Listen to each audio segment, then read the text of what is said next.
Peak English Podcast. From Peak English with Class.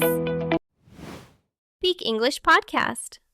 Hey, English learners. Welcome back to the Peak English Podcast, your cozy place to learn easy English through real-life conversations and improve your life at the same time. I'm Sarah. And I'm Alex. And as always, we're really happy you decided to spend a little bit of your day with us. Before we dive in, I want to remind everyone that this is a B1 to B2 level episode. If you don't understand every word, just relax. You can always listen again. Exactly. If you're making breakfast, getting ready for work, or still hiding under your blanket right now, you are in the right place. Yeah, and if you are still under the blanket, it's totally okay. We won't tell anyone. Right, because blanket English is also English. We just want you to feel comfortable. I am definitely comfortable today. I am just relaxing in the studio, holding a huge cup of coffee. I can see that. You look very cozy. And that relaxed feeling is exactly what we want for our listeners, too. We want this to feel like a safe space. No pressure. Just two friends having a nice, slow conversation over coffee. And we have a little new strategy for every episode now, right? Not just for today, but for all our daily life and self-improvement topics. Yes, we will always speak in B1 level English, slow, clear, and simple, so you can feel relaxed and safe while you listen. But at the same time, we'll gently add a few B2 words, phrases, and idioms in each episode. This helps you slowly touch a higher level. Right. And when we use a stronger word, we will pause, explain it in easy English, and use it in a real sentence, so you never feel lost. I love that. You feel safe because the language is simple, but you also feel like you are gently stretching your English. Not too fast, not too slow. Exactly, like a light stretch before exercise. You enjoy the topic, and quietly in the background, your level starts to move from B1 towards B2. But Alex, be honest. Does this kind of approach really work? Just listening to simple talk with a few stronger words? I really think it does. It is not like magic in one day, but it is like a slow, steady change. Slow and steady, because it's easy to keep doing it, right? Yes, that's true. It's small and realistic. You don't change your whole life. You just listen to one calm episode and add a tiny practice again and again. And you don't just see a vocabulary list. You hear new words inside real situations, like our morning topic today. Exactly. So your brain remembers the word with a picture and a feeling, not only a translation. That makes so much sense. So, we have a small challenge for you in every episode now, including this one. Yeah, while you listen today, try to notice one new word, phrase, or idiom that you like. It could be a single word that feels a bit new, or a phrase you don't normally use but you understand from the context. At the end of the episode, ask yourself, what new word or phrase did I really learn from today's episode? And if you feel brave, you can write your sentence in the comments. When you do that, your English brain gets a real workout, like a tiny gym session. Okay, now that you know our style and our little B1 to B2 plan, let's come back to today's topic. Yes, today we are talking about a morning routine to improve your English. We will look at a normal morning, the alarm, the phone, the coffee, the rush, and see where we can quietly add English without adding stress. So take a breath, get comfortable, maybe hold your tea or coffee, and come with us into your morning. But before we share our stories, we want to hear from you. We have a small reflection challenge for you today. Reflection is a great word. Alex, could you explain what reflection means here? Of course, reflection means taking a quiet moment to think deeply about your own life, your thoughts, or your habits. Like looking in a mirror, but looking at your mind instead of your face. Ah, I see.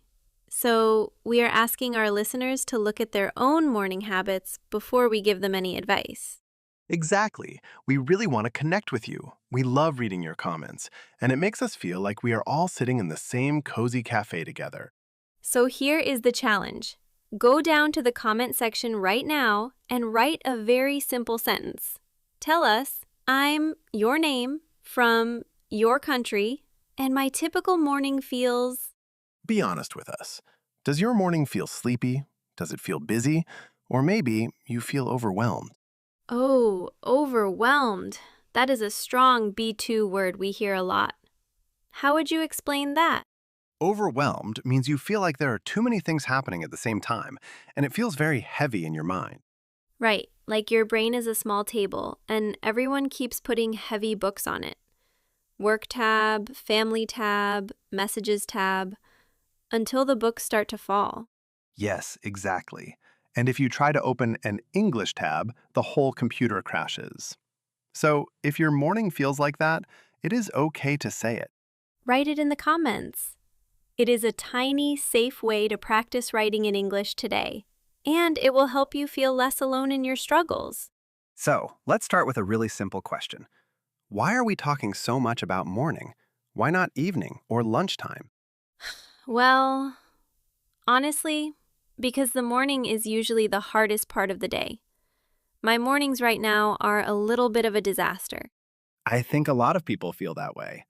What does a typical morning look like for you right now, Sarah? My alarm rings, and I immediately grab my phone. I tell myself I will check it for just 1 minute. Ah, yes, the famous just 1 minute. That minute is very, very dangerous. Very dangerous, because suddenly 15 or 20 minutes disappear. I just lie in bed scrolling on social media. Yeah, it is so easy to fall into that trap. And how do you feel after those 20 minutes are gone?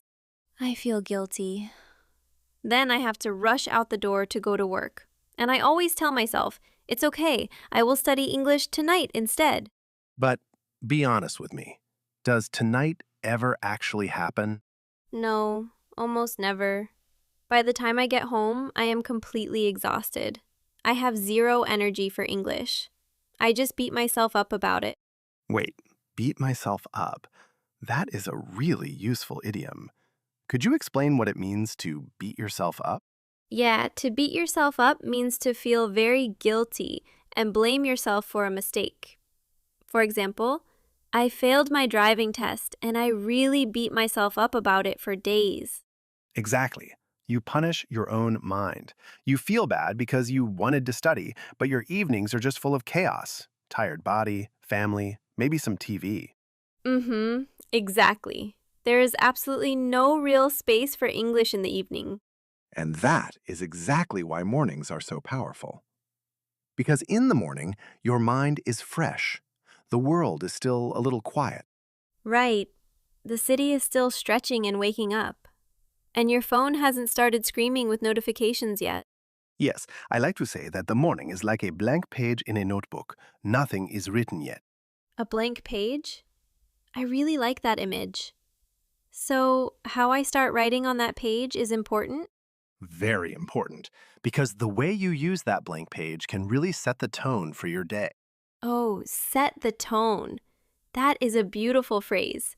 Let me explain it for our listeners. Please do. To set the tone means that the first few minutes decide the feeling of your whole day, like choosing the first song in a playlist. Exactly. If you start with stress, the whole playlist feels stressed. But if you start with something calm, your mood changes. And when I start by scrolling on my phone, I set a lazy, distracted tone for my day. Distracted. That is another good word. What does it mean to be distracted? Distracted means you cannot focus because other things keep pulling your attention, like a little bird jumping from one place to another. Right. It is like trying to read a book while the TV is loud and music is playing. We need to stop starting the day with junk food for the brain. Yes, I really want to change. But how? I cannot wake up an hour earlier to study grammar. We actually got an email from a listener who had the exact same problem. Her name is also Sarah, funny enough, and she works in customer support. Oh, really? Another Sarah? What did she do to fix her routine? She didn't start with some big plan. She just set her alarm 15 minutes earlier. Just 15 minutes? That feels very realistic. Yes, and realistic is a key word here. A realistic plan means it matches your real energy and your real schedule. I love the way we described it before. A realistic plan is like shoes in the right size. Exactly. If the shoes are too big, you trip and fall. If they are too small, they hurt. The right size helps you walk every day. So, what did the other Sarah do with her 15 minutes? She created a routine that was like a small breakfast for her English. Just 4 tiny bites. Listen, speak, write, and review. A small breakfast for my English. I love that. So, what is the very first bite? Step 1. Listen in English, but do it intentionally. Intentional. We use that word a lot. Let's make sure our listeners really understand it. Intentional means you do something on purpose, not by accident. You don't just move on autopilot. So, instead of my finger going to social media without thinking, I stop for 1 second and I choose to open a podcast app instead. Exactly. Same phone, different button. Put your phone on the table, make your morning tea, and press play on a calm English podcast. Oh, I can listen while I brush my teeth or prepare breakfast. It fits perfectly inside my real life. Yes, in the morning, your brain is like a clean sponge. Whatever you put into that sponge first, it will soak in deeply. I really like that. Okay, I have my first bite. What is step 2? Step 2. Speak out loud. When your ears are awake, it is time to wake up your mouth, too. Speak out loud? But my brain always stops when I try to speak. That is completely normal. It is like watching people exercise every day, but never moving your own body. Of course your muscles feel stiff. So morning can be my small gym for my mouth? Exactly. After listening, just repeat a few sentences. Or talk to yourself for 2 minutes. Like, I can quietly say, okay, how do I feel today? What is one thing I am grateful for? Yes. In the morning, nobody's watching you. Nobody's judging you. It is just you, your mirror, and your toothbrush. It is a safe space to use my voice. Even if I make 100 mistakes, my tongue and lips will start to remember English. Exactly. Like they remember the lyrics to your favorite song. All right. Are you ready for step 3? Yes, I am listening and I am speaking. What is next? Step 3. Write in English. We need to wake up your thoughts, too. Writing? Like an essay? Because I definitely don't have time for that before work. No essays. Just open your notes app or a small notebook and write 3 or 4 simple sentences about your day. Oh, just a few sentences. I can do that on the train to work. So the commute becomes my little English classroom. Exactly. No fancy desk, no perfect notebook. You just write about your plans or how you feel. That sounds very mindful. Let me explain that word. Mindful means you are awake inside, not just running through the day automatically. Right. You notice your thoughts instead of letting them push you around. I like to think of writing as cleaning your mental desk. Yes, because sometimes our thoughts are like messy papers everywhere. When you write, you put them in order. And often, after you write, you feel a bit more refreshed. Refreshed. How would you describe that feeling? Refreshed is when your mind feels lighter, not so heavy with guilt. It is like opening a window in a hot, crowded room and feeling cool air come in. Oh, I love that. Same room, but the feeling is completely different. Okay, so what is the final step? Step 4? Step 4 is crucial. Step 4 is review what you learned. Review. Why is that so important? Well, learning without review is like buying new plants every day, but never watering the old ones. Oh, wow. The new plants look exciting, but they die very quickly. Exactly. So in the morning, take just 5 minutes to look again at yesterday's words or a short phrase you like. That is how you become consistent. Consistent means you do something again and again regularly, even if it is small. Right. You don't learn 50 new words one day and then do nothing for a week. You touch English a little every morning. So if I just do these 4 things, Listen, speak, write, and review. Little by little, I will get better. Yes, because small steps add up. They are like tiny drops of water. Over time, they can carve a rock. You know, there is a voice in my head saying, only talented people become good at English. A lot of people think that. But if you listen to real stories, you see a clear pattern. It is not just talent. What is it then? It is about discipline and routine. The people who grow are not always the smartest in the room. They are just the ones who quietly show up again and again. Exactly. While others sleep, they listen for 10 minutes. While others scroll, they write 3 sentences. That makes me feel so energized. Energized. Let's explain that one. Energized means you feel full of energy and ready to act. It is like when your phone battery goes from 10% to 60%. It is not 100% full, but you know, okay, now I can do things. Exactly. A small English routine can make you feel like that.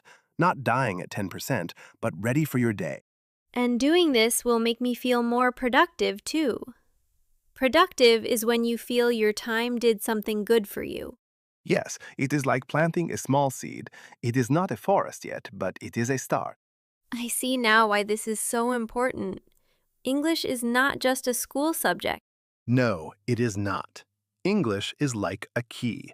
It opens doors you maybe cannot even see clearly yet. Jobs, travel, friendships.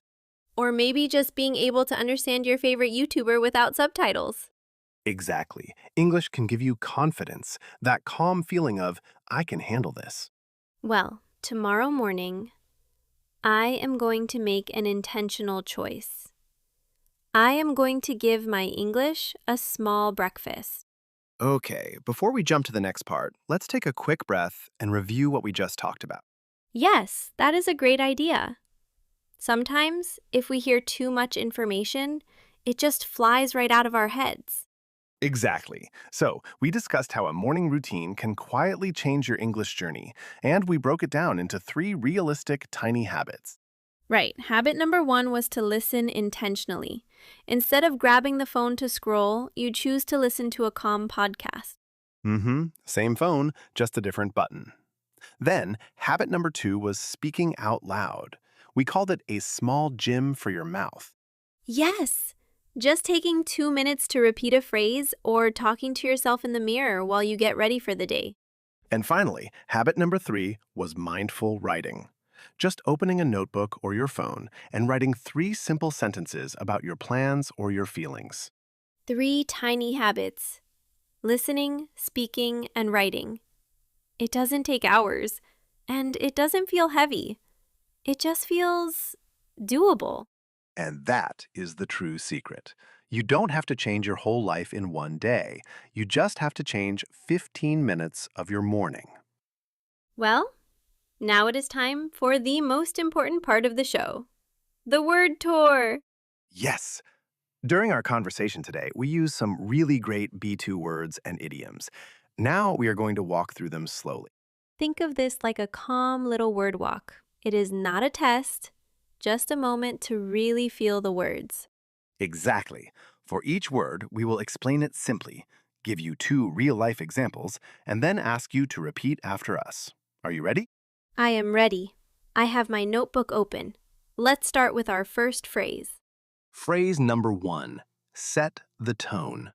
To set the tone means that the first minutes of your morning decide the feeling of your whole day. Right. It is like choosing the first song in your playlist.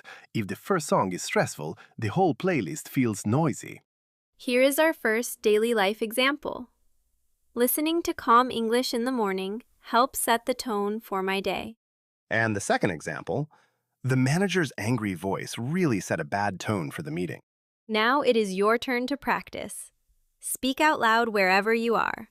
Repeat after me.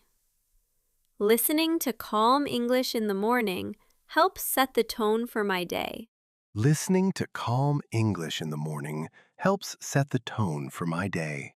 Repeat after me. The manager's angry voice really set a bad tone for the meeting. The manager's angry voice really set a bad tone for the meeting. Great job! Using your voice really helps your brain remember. Exactly. Now, let's move to word number 2, overwhelmed. Overwhelmed is that feeling when you have too many things at the same time, and it feels heavy in your mind. Yes, like your brain is a small table, and everyone keeps putting heavy books on it until they fall. Here is the first example. I feel overwhelmed when I try to study too many things in one day. Example number 2. When she walked into the crowded, noisy supermarket, she felt completely overwhelmed. All right, your turn. Don't be shy. Repeat after me. I feel overwhelmed when I try to study too many things in one day. I feel overwhelmed when I try to study too many things in one day. Repeat after me. When she walked into the crowded, noisy supermarket, she felt completely overwhelmed. When she walked into the crowded, noisy supermarket, she felt completely overwhelmed. Well done! Your mouth muscles are getting a great workout today. What is the next word, Alex? Word number 3, intentional. Being intentional means you do something on purpose, not by accident. You choose it. Exactly. You don't just follow your habits on autopilot, you stop and make a real choice. For example, I was intentional this morning. I chose a podcast instead of scrolling. And the second example, she took an intentional break from her phone to spend time with her family. Let's build that confidence. Repeat after me. I was intentional this morning. I chose a podcast instead of scrolling. I was intentional this morning. I chose a podcast instead of scrolling. Repeat after me. She took an intentional break from her phone to spend time with her family. She took an intentional break from her phone to spend time with her family. Perfect. You are doing great. Let's keep going. Phrase number 4, distracted. Distracted means you cannot focus because other things keep pulling your attention. Right, like a little bird jumping from one place to another. Your attention cannot stay still. Here is example number 1. I get distracted in the morning when I start with social media. Example number 2. He was too distracted by the loud music to finish reading his book. Okay, let's hear you say it. Repeat after me. I get distracted in the morning when I start with social media. I get distracted in the morning when I start with social media. Repeat after me. He was too distracted by the loud music to finish reading his book. He was too distracted by the loud music to finish reading his book. Excellent. I love that word. It is so useful for modern life. Phrase number 5, little by little. Little by little means slowly, step by step, not all at once. Yes, it is like filling a glass of water with tiny drops. One drop looks like nothing, but eventually the glass is full. First example. Little by little, my English is getting better with my morning routine. Second example. He saved money little by little until he could buy a new laptop. Time to speak out loud. Repeat after me. Little by little, my English is getting better with my morning routine. Little by little, my English is getting better with my morning routine. Repeat after me. He saved money little by little until he could buy a new laptop. He saved money little by little until he could buy a new laptop. You are doing wonderfully. We have 2 more phrases left. Phrase number 6, small steps add up. Small steps add up means that tiny actions, when you repeat them many times, become something big. Exactly. Think of climbing a mountain. Each step is tiny, but together they take you to the top. Example number 1. Small steps add up. My daily 10 minutes of English are changing my confidence. And example number 2, don't ignore your daily exercise because small steps add up over time. Let's practice this important idiom. Repeat after me. Small steps add up. My daily 10 minutes of English are changing my confidence. Small steps add up. My daily 10 minutes of English are changing my confidence. Repeat after me. Don't ignore your daily exercise because small steps add up over time. Don't ignore your daily exercise because small steps add up over time. So good. Okay, Alex, what is our final phrase for today? The final phrase, number 7, a fresh start. A fresh start is a new beginning, a clean page. Even if yesterday was lazy, today gives you another chance. Right. It is like wiping a whiteboard clean. All the old writing goes away and you can write something new. Here is the first example. Today is a fresh start. I will listen to English for 10 minutes. Example number 2. Moving to a new city gave her a fresh start in life. Last practice for today. Give it all your energy. Repeat after me. Today is a fresh start. I will listen to English for 10 minutes. Today is a fresh start. I will listen to English for 10 minutes. Repeat after me. Moving to a new city gave her a fresh start in life. Moving to a new city gave her a fresh start in life. Amazing job, everyone! Your English brain just had a really productive gym session. And that brings us to the end of today's morning routine. We are so grateful that you decided to spend your time with us. Yes, thank you so much. Whether you are cooking in the kitchen, commuting on a busy train, or just resting under your blanket, we appreciate you. If you enjoyed this calm, slow way of learning English, please take a second to leave a like on this video. And don't forget to subscribe to the channel so we can keep growing together. Every small step adds up, right? Have a wonderful, intentional day, everyone. This is Sarah, and this is Alex. You've been listening to the Peak English Podcast. Your progress doesn't end here. To continue advancing your Speak English skills, click on the next video or explore the additional videos we've thoughtfully selected for you.